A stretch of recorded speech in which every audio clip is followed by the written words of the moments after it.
Top edge now. Who's in business down in the deep? বিশ্বকাপের group পর্বের ম্যাচগুলোতে দুর্দান্ত performance করে অনেকটা মহাকাশে উড়তে থাকা অহংকারী আফগানিস্তান দলকে একদম মাটিতে নামিয়েছে ভারত। তবে এতে করে বড় সুবিধা হলো বাংলাদেশের জন্য, কারণ অস্ট্রেলিয়াকে হারিয়ে আফগানিস্তানকে হারাতে পারলেই সেমিফাইনালের টিকিট পেতে পারে বাংলাদেশ ক্রিকেট দল। তবে যাই হোক, এক কথায় বলতে গেলে বৃহস্পতিবার ভারত আফগানিস্তান ম্যাচে আফগানিস্তানকে একদম উড়িয়ে দিয়েছে ভারতের খেলোয়াড়রা।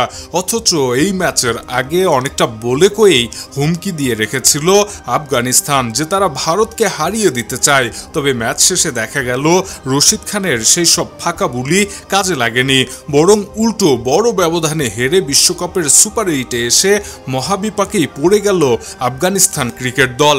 এবারের বিশ্বকাপের সুপার 8-এর এই ম্যাচে টসে জিতে প্রথমে ব্যাটিংয়ের সিদ্ধান্ত নেয় ভারত। তবে ভারতের টপ অর্ডারের ব্যাটসম্যানরা সেরকম সুবিধা করতে না পারলেও সূর্যা কুমার যাদব দুর্দান্ত এক ইনিংস খেলেন।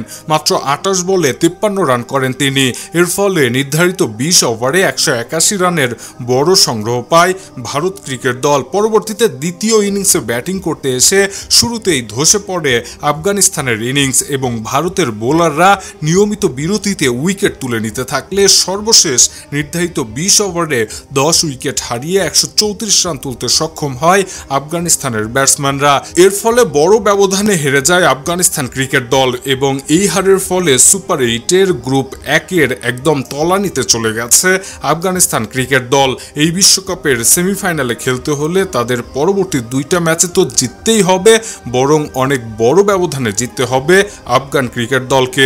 দর্শক, ক্রিকেটের এমন আলোচিত খবরের ভিডিওগুলো সবার আগে পেতে এখনই সাবস্ক্রাইব করে রাখুন ইবিডি নিউজে। সেই সঙ্গে আমাদের ফেসবুক পেজটিতে ফলো করে দিতে ভুলবেন না।